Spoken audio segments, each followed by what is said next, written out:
This is the Schaftlein Report. It's Thursday's edition. And folks, do we have a treat for you today? We're going to broadcast from multiple locations today. We've got Tom Amenta from the great state of Illinois. It used to be a great state, maybe not so much anymore. And your old friend Joe Visconti from the beaches of Sarasota County, Florida. Tom and Joe, welcome to Schaftlein Report. Happy to have both of you with me today. Well, one of us has definitely got the better thing going right now for a gig. So, Joe, my man, pleasure to meet you, and a heck of an introduction, my dude. So, guys, listen, I'm going to start with you, Tom, then go to you, Joe. Tom, you're an independent type guy, but my goodness, absolutely, we have dueling presidents going down to the border today, and I don't know if you're sharing the same opinion I do, but I really think that President Trump forced President Biden to have to finally come down to that border. I mean, the border is emerging unquestionably as the number one issue in the campaign. Trump's been pounding the issue left and right. What do you make of the fact that President Biden has finally, after 3 years, gone down to the border, and albeit he's going to Brownsville, which folks on like a 1 to 30, they rank the cities of like least important, most important. Brownsville's like 29th on the list, where Trump's going right to the beast of the belly and Eagle Pass. Tom, give me your thoughts on what's going on here today. Yeah, I definitely think that Biden was a little reactionary, and I think that Trump forced his hand. I will also say that, you know, the fact that Trump made it a point to kill any potential border bill in the House because he didn't, quote, want to give Biden a win, still annoys me. It's like, I don't care. I mean, I'm an independent, I'm a centrist. I don't care how you get it done. If you've got a decent bill, that's a decent compromise across the aisles, please, for the love of, and we have a massive 5-alarm fire like we do on the border, please, for the love of God, something is better than nothing. And I would like to see something happen rather than the typical Washington two-step gridlock. But to your point about why is Biden there? Oh, yeah, Trump absolutely forced his hand on this one. It's going to be a massive issue. Trump's going to pull very, very well from it. He is going to get a lot of support, especially for Border Patrol and BORTAC and things like that. So, yeah, it was something Biden was going to have to do. And I definitely think that Trump forced his hand on this one. Joe Visconti, you are a little bit to the right of Tom Amenta. You are a MAGA Trump Republican. I would venture to say you probably have a little bit different opinion than Tom about why that border bill didn't pass. But again, your thoughts on the whole thing with Trump going down, forcing Biden to the border. Yes, well, I think what this proves today is that Joe Biden will run for president. No one will replace him. That's his intentions. He wouldn't do it if he didn't have to. He's not. He's going to stay in. That's what the first reaction I got, that he will stay in. The other thing is Chris Murphy is a Connecticut senator. I'm from Connecticut. Just got down to the beach here in Sarasota. But Chris Murphy, he really leads the charge for the U.S. Senate and the Democrat side. And Murphy, since this bill went down, has been every day ad nauseum attacking President Trump, Republicans, and I've been hitting him on Twitter. You can see Joe Visconti on Twitter or X. And you know, I get big voice in Connecticut, but here's what I asked Chris Murphy: 16 years in the Senate and Congress, you've offered not one bill. You blocked everything. Even when I brought the RICO Act against the city of New Haven for harboring illegal immigrants, the home of Yale, he stood down. They did nothing for 16 years, and now they want to let 5,000 people come in a day. You know what that means. So you know what? The Democrats did nothing for decades, sanctuary, harboring illegal aliens against federal law. They can go to you know where, because the bottom line is we want the border protected and closed. We don't want it half open. And there will never be a proper bill coming out of the of Congress until the Republicans actually have the Senate and the House, or until the Democrats realize that they lost the presidential election. This is the issue, the number one issue in the world, but it's not number one. 16 years ago, I brought the RICO Act running for Congress against John Larson because we found the city of New Haven, a private bank, La Raza, the Catholic Church, all working together. I brought it right to the U.S. Attorney's Office 16 years ago. No one cared. Democrats pretend to care now. Sorry. I'm from behind enemy lines in the blue states. I've watched them. They've been on the record. Right now, they want a talking point, as you know. It's not going to work. We definitely want the border protected because of more than the immigrants, illegal immigrants, fentanyl, sex, everything we all know. And they weren't going to. Yeah, I got to tell you, Joe and Tom, I'm more along, Tom, I'm more along the lines of where Joe is on this one, because I had a lot of issues with that border bill. I mean, it still allowed 5,000 people a day to come across. There was excess powers given to the president, and God knows we don't need to give Joe Biden any more excessive powers than he already has. I had a lot of issues with that bill, but the fact of the matter is, the House, which is lost in translation with the media all the time, the House actually had passed its own bill. Why didn't the Senate take up the House's bill? I mean, we could go back and forth on who shot John, and Democrats are going to blame Republicans, Republicans are going to blame Democrats, but the fact of the matter is, Joe Biden has executive powers, and he didn't use them. I mean, and here's my point, Tom. Think back to when Trump was president. And I know a lot of people don't want to hear this. You know, they hear, oh, well, he separated women and children and made people stay in Mexico, and all the bleeding. Dude, all the bleeding Obama did that. Bush did that. Biden's doing that. Like that's all smoke and mirrors. And the one thing I'll say for Trump, and this gets lost in the shuffle, and I push on this pretty hard. And I've got friends that are on Border Patrol that are at VORTAC, is he had the COVID executive powers. So he had so much more based on that time, based on, the way that those rules were drawn up. And in fairness, he wielded it very effectively. I will give him credit for that. But it's not an apples to apples case. But so I'm not going to go that far. I don't like that comparison. But what I will say is that when you judge Joe Biden on his own merits, he's failing, period. So that's not open for debate. The one thing I will say about people coming across, they weren't saying 5,000 illegal immigrants were going to get to cross the border. They're saying that 5,000 people that are trying to claim refugee status will be allowed over as they process the application, which is a very different thing. And given the high percentage of people coming from Venezuela, I'm inclined to think that, you probably got a whole bunch of people that are going to get their heads cut off if they go back home. Yeah, no, there's no question about it. There was some that deserved to come in here, but, here's another crazy thing that happened today, guys. And this news broke just earlier today. A Texas judge in Austin, not exactly a conservative bastion in Texas, has basically ruled that the state of Texas, this is a federal court judge now, so it's federal, not state. So a federal judge has ruled that the state of Texas cannot enforce its own laws to arrest illegal aliens. And this is like a lot of other things happening in our country right now. When I saw the headline, I said, no, something's got to be wrong here. This cannot be happening. But sure enough, it didn't. And so as I read through the article, I said, well, what's the logic? What's the reason? The judge said in his ruling, he was concerned that if other states started following Texas's lead, that other states may be arresting illegal immigrants. Tom, I know you're a centrist, and Joe, you're a MAGA Republican, but I'm going to start with you, Joe. Joe, what do you make of this judge's ruling? Here, the state of Texas is trying to do everything they can to assist the federal government, and yet now the federal government's against Texas, saying they can't arrest illegal immigrants. The whole system's upside down. It is, but this goes back to something important. The illegal immigration is breaking federal law, as I mentioned earlier, and yet states are doing that all the time. Drugs, marijuana, all the things that can't be passed by banking today are, again, your drug laws, illegal drugs, and in their states like Colorado, even Connecticut now, they're doing that. They're breaking federal law. And so we saw that even with the voters' law. So we have voting, immigration, and drugs, all the federal law at war with state law. And so he may be partially right, this federal judge, if you had action, and he won't vote, he won't judge on that ruling. He can't say federal government should round these people up. But you never mind the gotaways and the things we don't know about. But the reality is the federal government is continuing to rule for its own power through the federal bench, and not being concerned about remedies to law breaking. And so they're trying to split, the hairs with this is federal law. Well, I just mentioned to you, voting laws are broken, drug laws, illegal drug laws, and states are broken. So we have state power against federal power, pure and simple.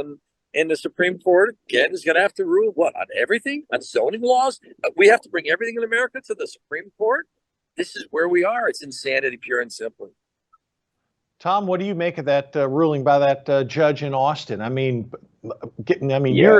You're sort of, you're in the Chicago area. You're one of the main cities affected by the I'm in illegal Chicago. immigration. Yes. I'm right in the middle of the city. So my first thing is anytime I see illegal to start, right? So it's outside of the law, and then someone saying you can't enforce the law always makes me just shake my head. It's just it's a double negative, and it doesn't make any sense to me. I haven't read it, and you know me, Mark, I'm big on reading what the judge says and everything like that to like sort of parse the nuance. But just on the surface of it, this country was founded on the ability to have states' rights versus federal rights, and the states are supposed to be able to have more control. You see that an excellent example of that in America is abortion. After Roe v. Wade got repealed, you're seeing the states take control of that. So the fact that the federal government's thinking that they can sort of step in on the states for this one under the guise of being concerned, if it is the case, that more states might do something, it's just antithetical to the way that our government's set up.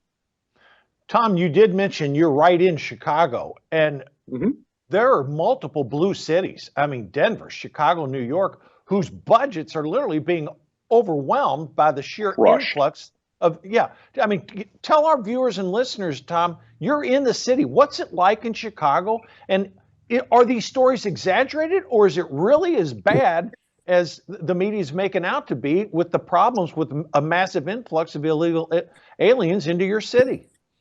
I mean, so first of all, I'm always going to take the thing, and I say this all the time. There's a difference between being illegal and applying for refugee status. So I'm sure some of them are illegal. I'm also sure that some of them are going through that channel, and that's why they've been moved there. For one of the things that I've noticed is just like the supermarkets around me, and I live on the north side, so I am, in a pretty affluent neighborhood in Chicago.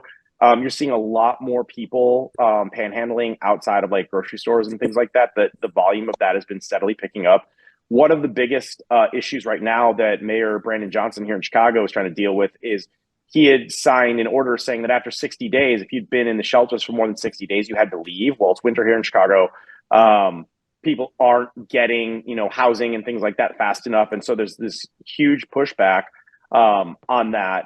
And already the budget that he had programmed for the year to deal with this immigration crisis, I think it's going to get blown up by like the middle of April or something like that. I mean, it is a cataclysmic financial drain on the city and on its resource base. And it's starting to become more proliferated. And you're also starting to see just in the state of Illinois, where they used to bust them into the city proper, or they'd fly them into O'Hare or whatever. Now they're flying them into like Rockford, which is about 90 minutes away, straight west. There a lot of these buses are stopping in the suburbs and things like that. So the problem is only compounding, and it's not purely the city of Chicago anymore. It's really more the greater Chicagoland area, which is adding a level of complexity and making it even more difficult. Joe, you're in Sarasota today, but you live in the Northeast. You're in Connecticut. You're as you say, you're behind the blue wall. Now, you're not in a major population center, but New York and the Northeast is a heavily populated area. 55 million people live in the Northeast. So you're also in the belly of the beast. What's it like up in the Northeast, Joe? Is same issues that Tom talked about in Chicago? Are you experiencing that? Yeah, they are. But this is something important about Connecticut. I know people don't realize what Connecticut, the Constitution state is, but the Democrats have mastered policy here in Connecticut. Not where I am today, where I live. New Haven, I say that a lot because that's really where the Center for Sanctuary City was, right outside Yale, very liberal. But they have done a way to integrate illegal aliens throughout Connecticut by the probably 100,000 plus. We don't even know. As a town councilor, I did ask the question in West Hartford, Connecticut, on council, on TV, do we have illegal aliens in our school system? And the authorities told me, the town manager and the Board of Ed people said, live TV, yes, we do. By federal law, we can't tell you where they are. So they have embedded within entrenched. New York's a lot different. They're getting dumped from there on purpose by a lot of the red states. But we have been saturated. And again, I hate that these are human beings. So it's very difficult. I've always tried to be decent about the fact that there are people that want to come here because they want to come here because of their livelihoods. And then there's what we're seeing in the last 3 years under Biden from all nations. And that we're not seeing as much in Connecticut. They just have a way of social engineering in Connecticut, where Blumenthal and Murphy are from. Larson, Delora, you name it, all the 5 Congress people in Connecticut, the Democrats have really massed where cities like New York have not. But a lot of that is because the Republican states have sent them there to just dump them there and stick it to them. But it's something that we've been dealing with for 16 years in Connecticut, closer to 20 years.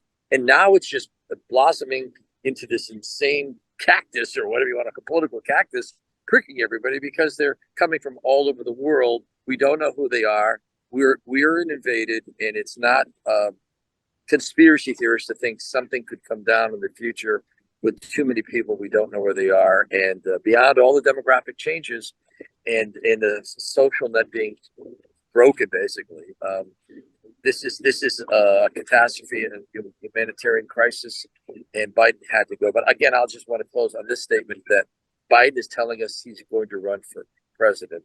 That's what I believe today is about. Very big signal. Well, Joe, I tell you what, your commentary is spot on there. And folks, we're going to be back in 60 seconds, and we're going to talk about some solutions that could come from this border crisis. And it's completely different from Trump's perspective and Biden. See you in 60. The world is about to shift. Banks are going cashless globally with the emergence of central bank digital currency, which will bring with it programmable money and the ability to turn on or off your purchasing power based on your digital social profile. It's like the equivalent of spyware in your bank account. You need to get out of the system with the world's safest and most private assets, silver and gold. Call Kirk Elliott, PhD, 720-605-3900.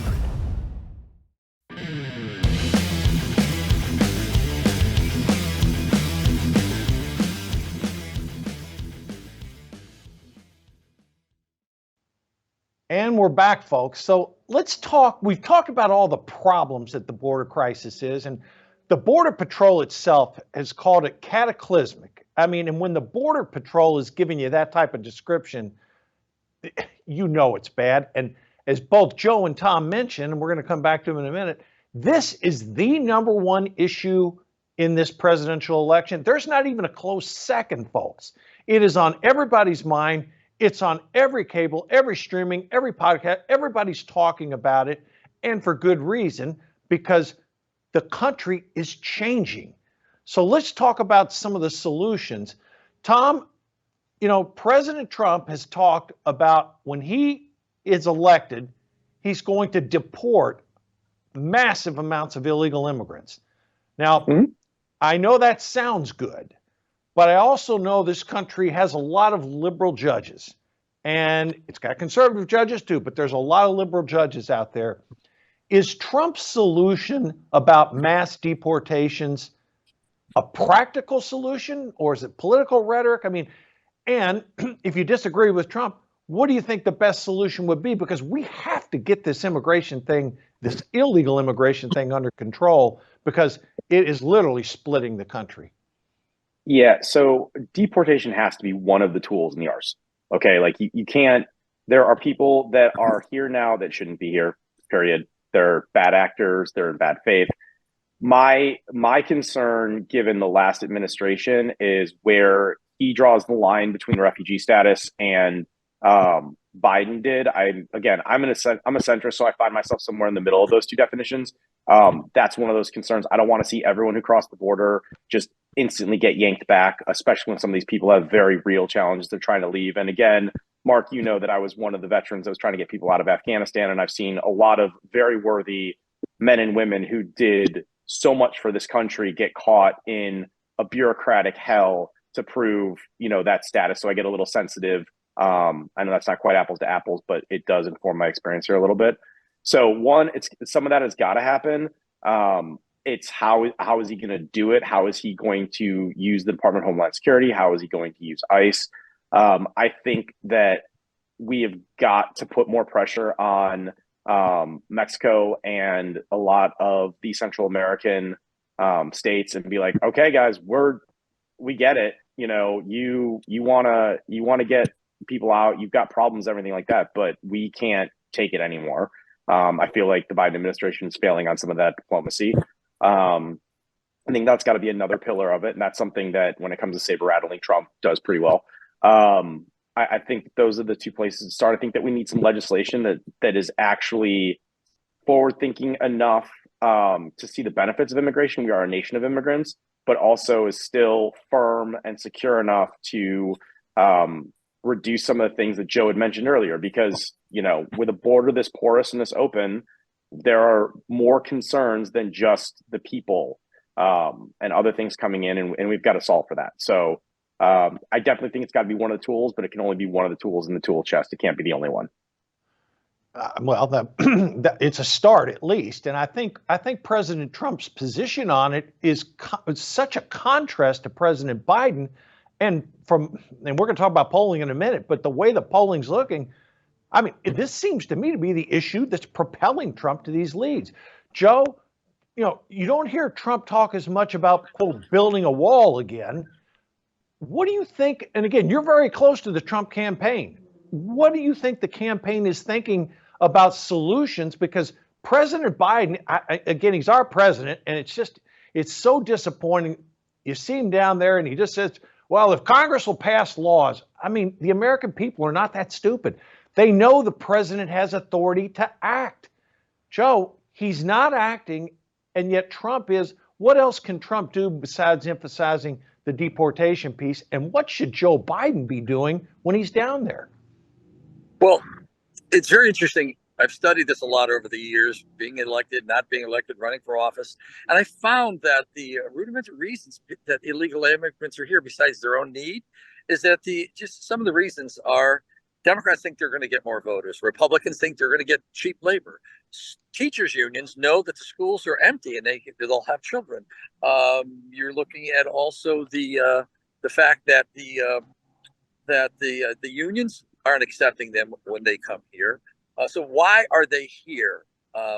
In the Catholic Church is another one. They were involved in some of this and still are. I'm a Catholic, but they are. And so their churches are closing everywhere. So if you look at a lot of the reasons that are political or economic in certain spheres, you'll see those are the real reasons, plus the need and plus the border being open. So when Trump gets in, I think you're going to see the military on the border. I think you're going to see it closed up under national security. Events will occur, not National Guard as much as military, and work with Mexico. Once it's closed, I think there's a lot of remedies. One of them would be some of these young men that are fighting age, go with them, go through them, find out if they'll join the military. There's a path to citizenship for some of them that are here. Many are going to be deported. Law enforcement does not have the money at the local level, as Trump said they do. They don't have the funds. They don't have the immunity. Some of the lawfare that's going on Trump is going to end up happening to police officers. So this is going to be a complete systemic change in law enforcement and judicial reform. It's going to have to come down, I believe, to the Supreme Court, certain rulings that will change and shake the foundations of our judicial system to say, yes, the Constitution says what it says, and no, your policies are not in line with it. So we're in for trouble no matter who gets in office.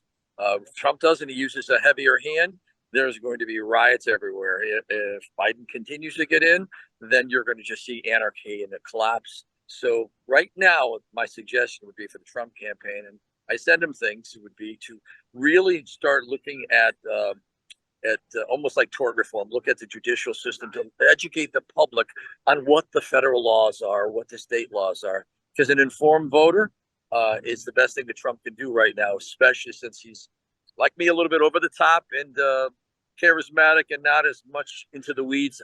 But I think those that don't understand how federal law works under immigration and it's so detailed that the public wants to understand. They don't like it. They want them out. And he can't say he's going to deport them. You just can't grab kids out of school and grab people everywhere. You just can't do it that quickly. So he's going to have to put some really great policy in place to be elected. Donald Trump is going to have to. Can't just run with that. I'll tell you one thing, Joe, and this comes from Jeh Johnson, who was the DHS secretary in the Obama administration. Now, Jeh Johnson is someone I respect. He's a very sharp lawyer. When he was running the border, the problems weren't even remotely as bad as they are right now. So I want to give Jeh some credit. And Jeh is respected across both Republicans and Democrats. There are some Democratic officials that fit, and he's one of them. And so when Jeh Johnson speaks about it, I listen. And even Jeh Johnson said this is an absolute crisis, and the Biden administration has got to do more. So, guys, I mean, when you hear someone that's respected like that across the aisle come out and say something's got to be done, and you know politically this is absolutely killing Biden, you would think that the administration's finally going to listen. Well, now that leads me into our next segment, because every issue that's being talked about in the campaign, from the crisis at the border, ranked right up there at the top, the inflation numbers, which we're going to get to later in the show, Biden's age, 82 years old. We're going to talk about what Mitch McConnell did later. But let's talk about some polling that came out just today, Bloomberg Morning Consult. Both of these organizations, very credible polling organizations. No one's ever going to accuse Mike Bloomberg of being a conservative. So, Tom, Trump up 7 nationally. I think that number's skewed a little bit high. I personally believe the number's closer to 4 to 5. But Bloomberg Morning Consult has it 7 points. And most importantly, Donald Trump leading in every single swing state. Tight swing states like Wisconsin up a point and a half. I saw the Pennsylvania numbers. Trump up 6. I don't believe that. I mean, to say a Republican's going to win Pennsylvania by 6, I got news for you. If that poll is accurate, we're not going to be worrying about swing state. This will be a blowout election of epic proportions. But Tom, what do you make of these polling numbers? Because despite all the issues with President Trump and the fallacies and the problems of incumbency that Biden has, are these poll numbers real, and will they hold up? I think at this point you've got to take them seriously. We're past that sort of we're into primary season. You know what I'm saying? So like you can't say, whereas before when everyone was like, hey, wait, the early poll, it doesn't matter. Like I think that you got to start looking at the trend line, and I think that Biden's got a ridiculously large amount of work to do.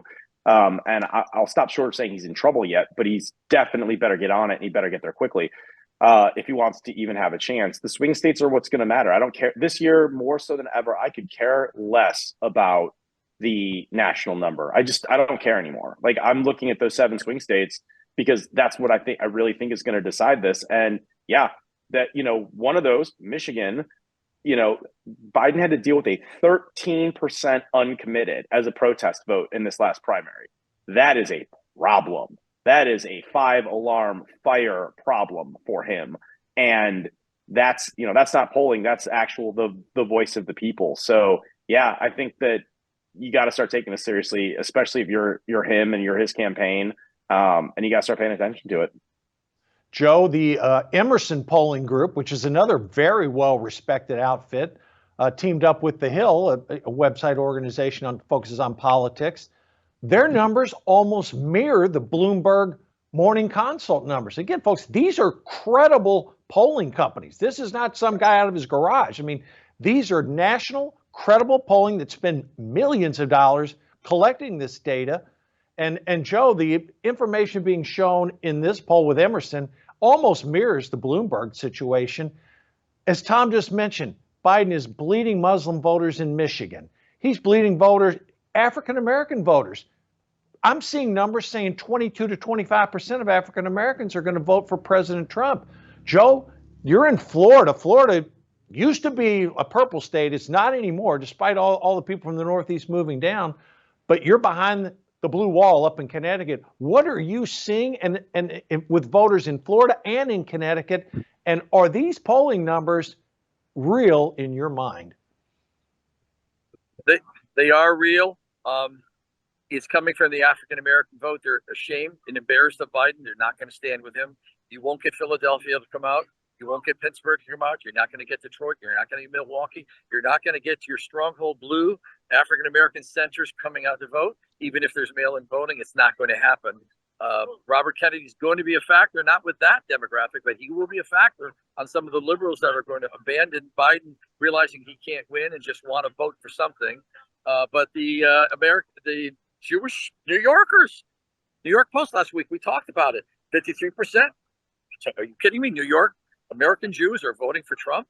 So it's not going away. These things are systemic. The border, Israel, all of these things are affecting groups that people have reached a critical mass, and they say they've already made their minds up. I guess that's what I want to say. These minds are made up, and they're not going to change no matter what Biden does. Especially African Americans, all your northern inner cities, they just are shamed and embarrassed of the man. Plus, Trump's got a rap sheet now. He's got a mugshot. Everything we know about already. So the demographics are really bad. And then you have to take the Spanish Americans. They're the same way. They're moving away. Basically, Biden's got the women vote. No matter what, he's going to have a women vote. How big, I don't know, but they may just stick with him. Or some of the women may say, I'm not going with that. I'm going to go with Bobby Kennedy. And I see Bobby taking a lot of women. And so I think it's Trump in a landslide. And I think most voters already made their mind up. February 29th on leap year. That's today. Yeah, Well, I Joe, would disagree that most voters have made up their mind so far. And I would also say that I think you're over indexing, at least in the Midwest, some of the cities that you mentioned, just having been here and, having friends that work in local politics and things like that. I think that right now, people are definitely looking at Biden with profound disappointment on the left. I think that is a very fair thing to say. I think that they really want to see what the action is going to be, and if he can solve for that. But I'm not seeing anything, at least in sort of like you mentioned, Milwaukee, Detroit, in Chicago, sort of the Midwest region, where say that people have made up their minds. I will say that they are definitely looking with extreme interest to see if they're going to vote for him or if they're going to sit it out. Is the read that I'm getting. I was mentioning the African American. I was speaking about the African American. Yeah, because I was. I think women. I know from Nikki Haley's campaign, all my friends on her campaign, they made their mind up. They're not going to go with Trump. Many of them.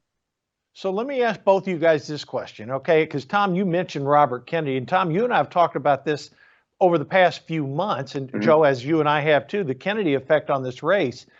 I'm seeing numbers that, frankly, for Kennedy supporters should be concerning, because a couple months ago, Kennedy was polling 17, 18% and looked like he was heading north.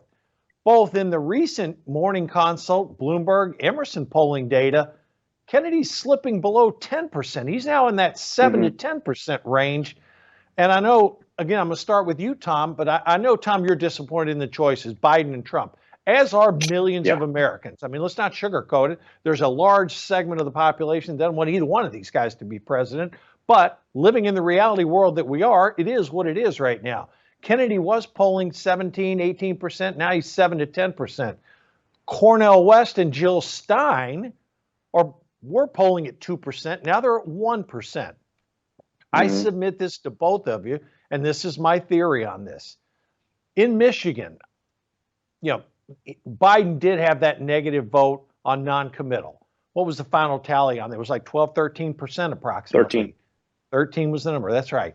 You and all three of us know if Joe Biden loses that 13% of the vote, there is no chance he can win the state of Michigan. The question I have to both of you is, will those Michigan people that voted non-committed, when they have to vote in October and November, will they sit it out, vote for Kennedy, Cornel West, or Jill Stein, or will they vote for Trump? I mean, that to me is a key central question on Michigan, because Michigan polling numbers are very tight. 1.5%. Folks, that's within the margin of error. So, Tom, I'm going to start with you and then go to Joe.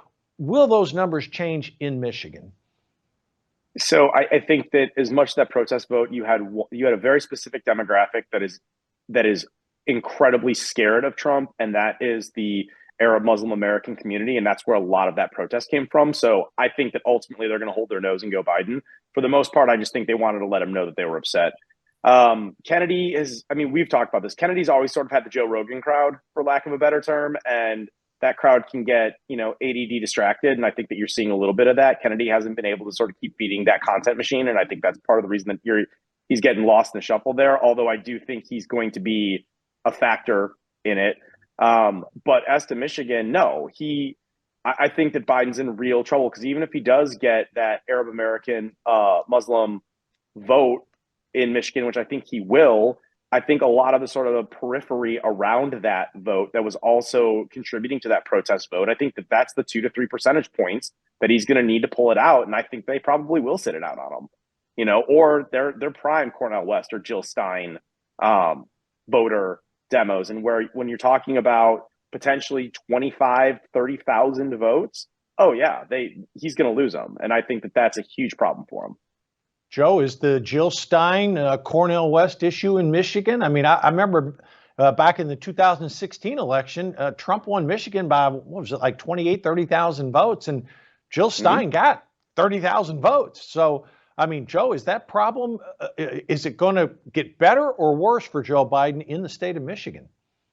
I think Michigan and other places also. Why I mentioned earlier that people are making their minds up. You're seeing those polls you just mentioned start to slide for Bobby and Jill and everyone else, Cornel West. So people are already coming to their senses that they can't win, and they're going to get the percentages of people that want to stick with them. But I got one phrase to say.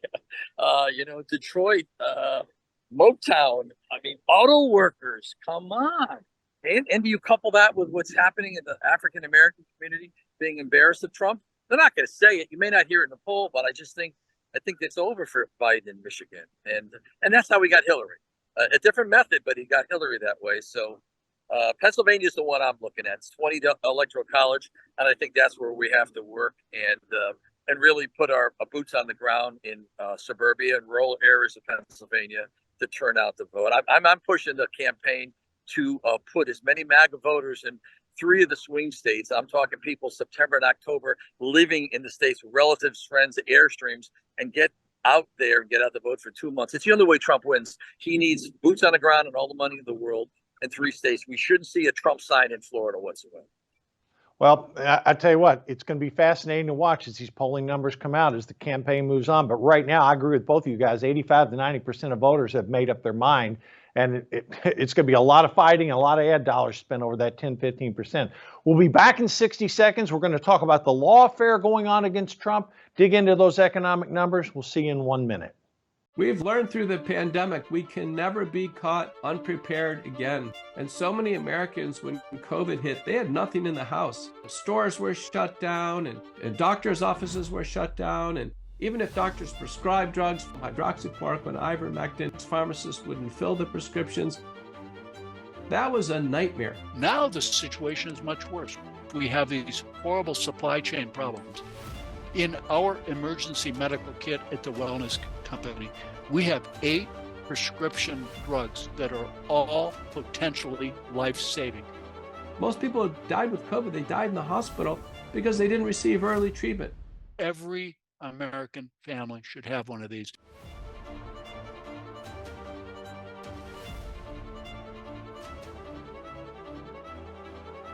I can tell you the Wellness Company kit is the answer.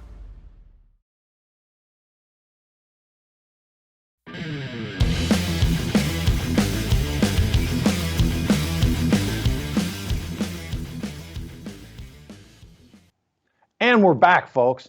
Listen, are a lot of you sitting here thinking like I am? I mean, when you see these pieces of litigation against President Trump, I never thought I would see it in my life, but Donald Trump is being turned into a sympathetic figure by that marginal voter who's thinking, geez, look what they're doing to this guy.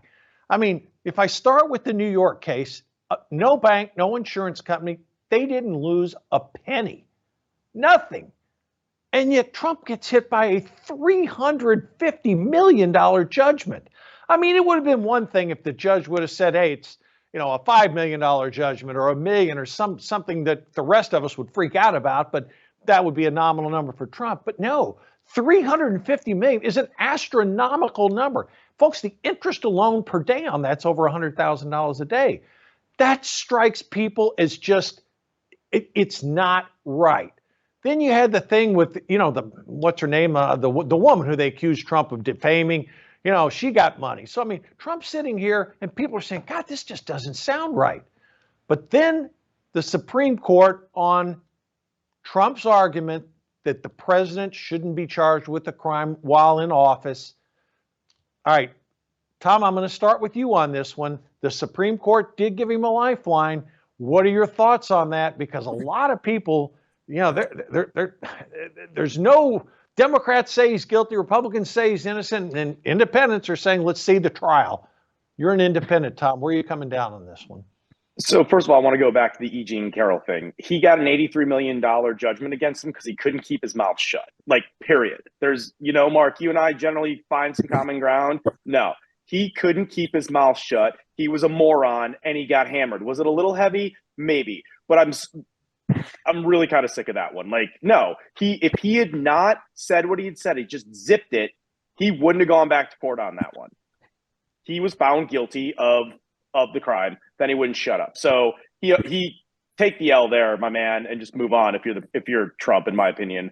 As far as the Supreme Court, I would have liked to see the court expedite the process. I think that's important, but at the same time, this is a very clear question, and I think it's very, very important that it is answered and it is addressed in a proper, clear, straightforward manner. Now, the appellate court, destroyed his argument. I mean, that panel just crushed him.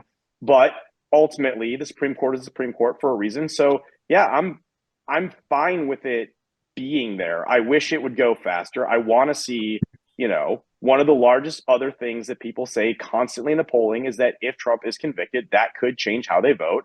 And I want the trial to happen. I mean, we've talked, the other one we talked about too with, the document case. Like, I'm sorry, both the current and the former president should be in bracelets, but that's another story. And my bitter, formerly holding a security clearance self, knowing that they get special rules being who they are. But I'll jump off that train. But no, the Supreme Court needs to handle this. That's, at the end of the day, it was always going there. I wish they had done it faster, but it's where it needs to be. Tom, I do have to ask you about one thing, and then I'm going to come to you. But Tom, a judge in your home state, I mean, the Supreme Court is going to be ruling on Trump on the ballot, any day now.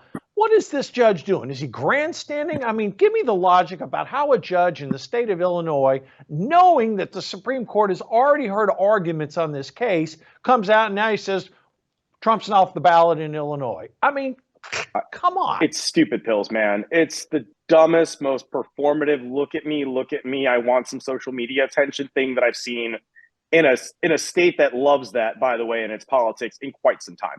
It's absolutely the stupidest thing I've seen all month. You have no authority here, my man.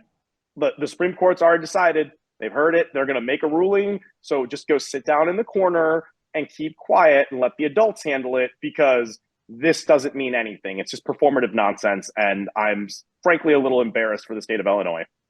Yeah, I'm with you 100% on that. We differ on some stuff, Tom, but that's not one of them.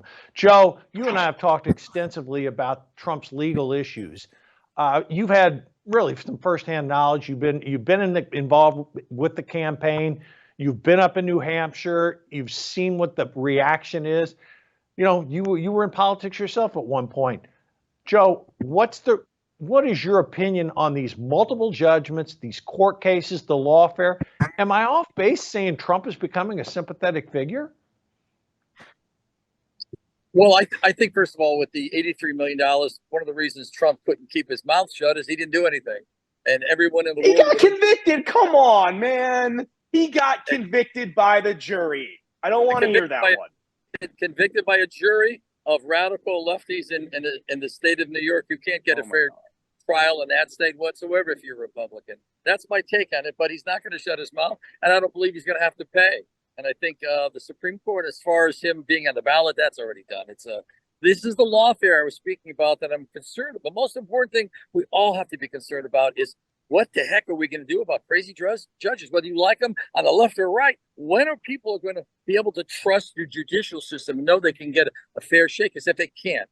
And if there's judges here and there, wherever, that's the basis of law and order and our Constitution. And really, I don't know what the remedy is for that. Is it going to go away? Will people go back to normal after Trump disappears?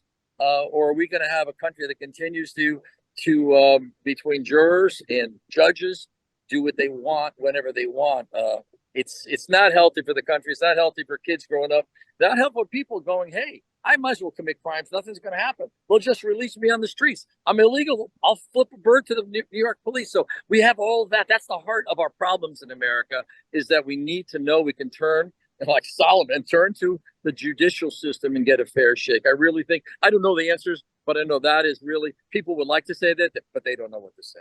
Deport people is one thing, but how do you make judges be normal? Yeah, I mean, I'm coming down on this piece here. I mean, I thought the case in New York on, quote, defrauding banks, defrauding insurance companies was absolutely ridiculous. I mean, $350 million, that is beyond the pale. People know it's wrong.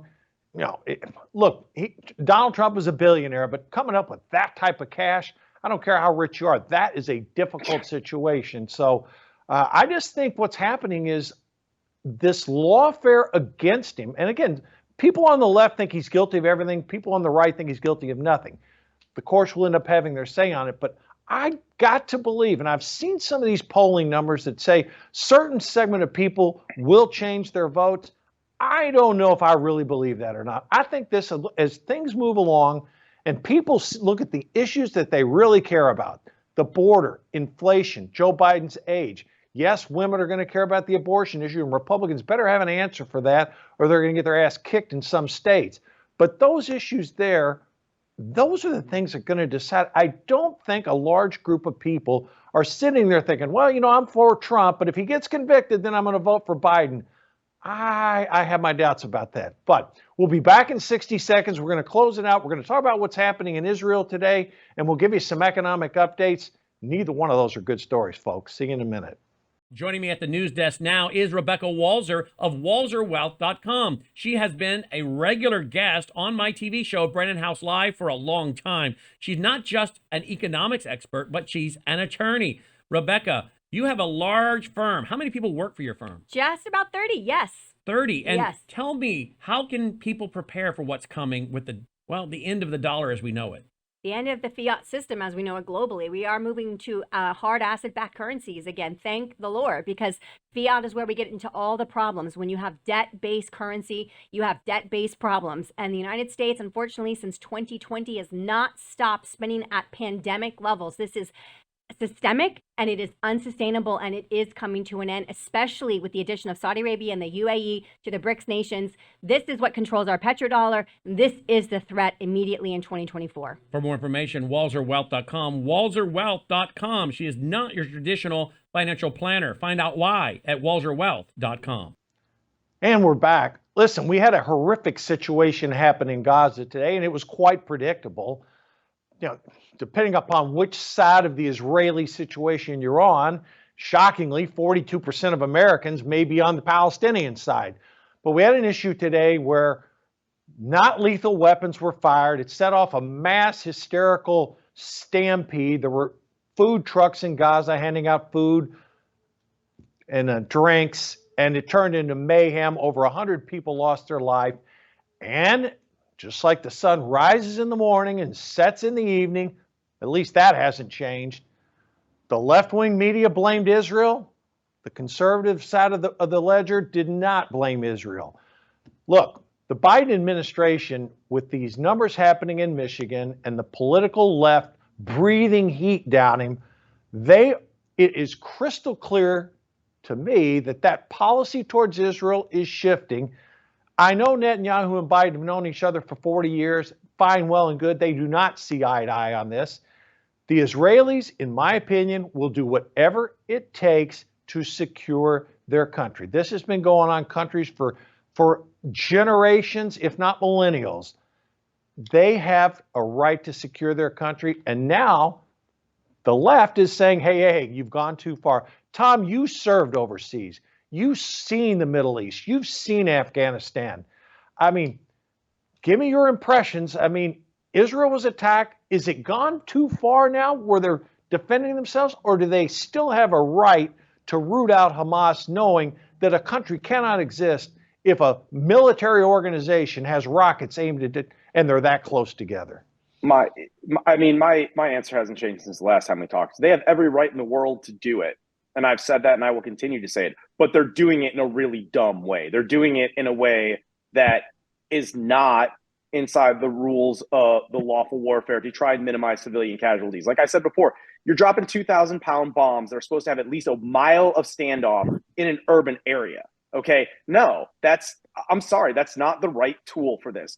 I understand that your casualty numbers risk going up on that, but guess what? Like that's part of being in warfare. So the fact that these numbers keep ticking up, they get more and more pro-Palestinian. I don't think it's really that. I think it's a response to Israel has continuously been so heavy-handed with this and has continuously just used not even a hammer, but not even a sledgehammer, a jackhammer, when sometimes you've got to understand you got scalpels, you've got nail guns, you've got a lot of other things that you can be doing that is not being done. And to me, that's the problem here. And that's where all of this is changing. Like they've got to be smarter about doing it. I've heard that they shot less than lethal, and I've heard that they actually shot lethal ammunition. Either way, when you're shooting at the depot of hungry, starving people, I mean, basically what happened was in real life was pretty similar to the start of the movie Black Hawk Down, where like the guy ends up gunning a whole bunch of people down with a 50 cal. Well, they didn't gun them down, but the minute that shot went off, the minute that panic happened, and everyone just freaked out. You've got to be smarter about this. You have got to remember that, yes, you have an enemy clearly defined, and root out Hamas, root and stem. All good. But guess what? The overwhelming majority of people that you're around, that is in your area of operations, are not Hamas. They're civilians, and all they're trying to do is get by. And the fact that Israel continuously over-indexes and is over-aggressive without thinking about those consequences, that's why I wouldn't even say the politics of it. I just think that there's a humanitarian angle that's being lost, and they're losing more and more support. One of my most conservative friends in the world, has one of their best friends works for UNICEF. And even they're like, look, Israel's every right to defend themselves, but they're almost on the same page that I'm on. It's like, but you can't keep killing civilians when it's avoidable. And that's what's happening. Joe, the administration is considering dropping airlift supplies, a la like what happened in World War II, into Gaza, into southern Gaza and northern Gaza. Joe, the tide has really shifted. I mean, you live in a heavily Jewish area. Jewish Americans of people of Jewish descent are really shifting towards Trump and away from Biden. I mean, you have a situation where. Well, let me finish. You got about 42% of the people in this country that are taking the Hamas side. So, Joe, I mean, give me your perspective, because you've seen it, and I mean, you're in different parts. But what are you seeing on the ground, and what type of support does Israel still have, given the carnage from some of these situations? Well, I wasn't in the military, but I did go to Israel when they moved the embassy in 2018. I spent about 9 days. I drove to Gaza. I watched many towns where not Palestinians, but Arabs live with, and Muslims live amongst Jews, and very peaceful beyond the West Bank. So it's not all it's cracked up to be, but they've been bombed for years. Some of these things that the Israelis are doing would be war crimes if Palestine was a nation. They rejected the ability to want to make themselves a nation. It is heavy-handed. There's a lot of emotion going on with these Jewish people, even American Jews with dual citizenship. From all I'm getting, I have friends that their children are get videos from them and encrypted. And soldiers, Jewish soldiers, they're nervous. They're smoking cigarettes, and they're not supposed to by their family. There's a lot on it that's not being reported to what's happening to the Jewish soldiers and the death rates. It is heavy-handed. I don't think they know what to do beyond getting the tunnels out. If they slow down, what happens? The biggest thing I think right now, beyond the politics of it, is that the UN. Again, I hate the UN, but the UN should have been brought in at some point. I agree. Forces that came in just for the kids and let them drop leaflets and let them get out of there. Why the UN, Biden, or whatever? This is the Biden administration to say, listen, we're bringing the UN in. We have aircraft carriers. We're going to come in, and we're just going to come in and let people get out. We could have done those things and work with Israel, but Biden is not working with them, and they're on their own. I think Israel really, from our perspective, maybe not, but from their perspective, they're on their own. And it's a shame, but I think this summer, I think this is going away. Look at the videos coming out of Gaza. I mean, the Israelis have bombed the hell. I mean, there's no neighborhoods left. I mean, everywhere. It's scary. How do you rebuild? Who is going to control that region? Will they come back? Or are the Israelis thinking they're going to push them out to Egypt, into Saudi Arabia? I don't know the answer, but something has to happen.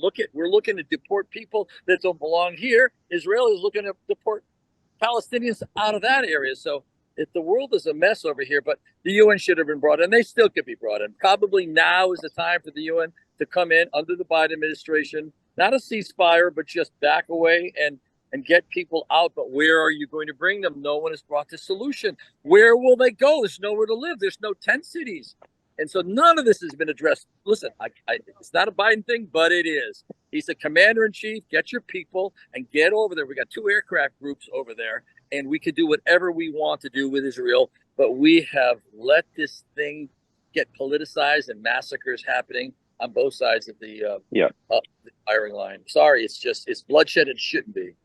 Well, I think you're going to have a situation. Joe, we don't agree on a ton, but I think you and I are on pretty much the same page here. I think that the Biden administration is a little more hamstrung. I think the UN needs to be a little more forward, based on what you're saying. But yeah, like this goes back to like, there's no good answer here. Everything, both sides are incredibly wrong. And, you know, it's one of the things that you said that I don't think that 42% is actually pro-Hamas, Mark. I think it is just the world looking at this saying, no, this isn't okay on either side of this. But it's like, we keep seeing these kids dying. We keep seeing these kids starving. We keep seeing, and it's like, we have empathy for that. And the fact that, especially the United Nations, has not stepped in with the peacekeeping forces, which is, by the way, inside their charter, you know, to say, hey, like, I don't care if they're a nation state or not. Like, a war crime is a war crime. You know, like, if you want to get off and you're not going to get prosecuted in The Hague, okay, fine, I hear you. But like, no, like, this is where they need to step in. This is where we need to support that. And we need to start trying to bring the temperature down, because Israel has every right to root Hamas out. Do not mistake me there. But at the same time, when you're a civilian, you have every right to live in your home where you've been for 10, 20, 30, 40, 50 years. And the fact that you can't do it because, again, of this heavy-handedness, like, that's not okay either. Well, I got one closing comment on Israel, and I've been steadfast supporting them from day one. I do not think they're going to stop until they feel their border is secure. No pun intended. They cannot have a terrorist organization firing rockets at them. I know there's a lot of criticism going around, but I'm of the firm belief that the Israelis will not stop until they feel that border is secured. Listen, I know it's a little tasteless going from military conflict to economic news, but we got just a couple minutes left, so it's going to have to be lightning round here. The PCE index came out, and it came in at 2.8%, a little bit hot, not too bad though, and the inflation rate has generally come down. That's the personal consumption expenditures. Now, guys, the problem with that is the American people, different than Wall Street, are saying, I'm not seeing any relief. And I think that's why that's the #2 issue facing the American voter right now. People on Wall Street are cheering. The S&P 500 is near an all-time high. The NASDAQ's very similar. Interest rates are moderate. It's the so-called soft landing. But a lot of Americans aren't feeling it. And food prices continue to go up. Guys, 30 seconds each. What's this elevated number going to mean really on the effect on the election coming up? One more problem for Biden. That's simple. It doesn't matter what Wall Street's doing. They might have the PAC money, but it's one more problem for Biden. Joe?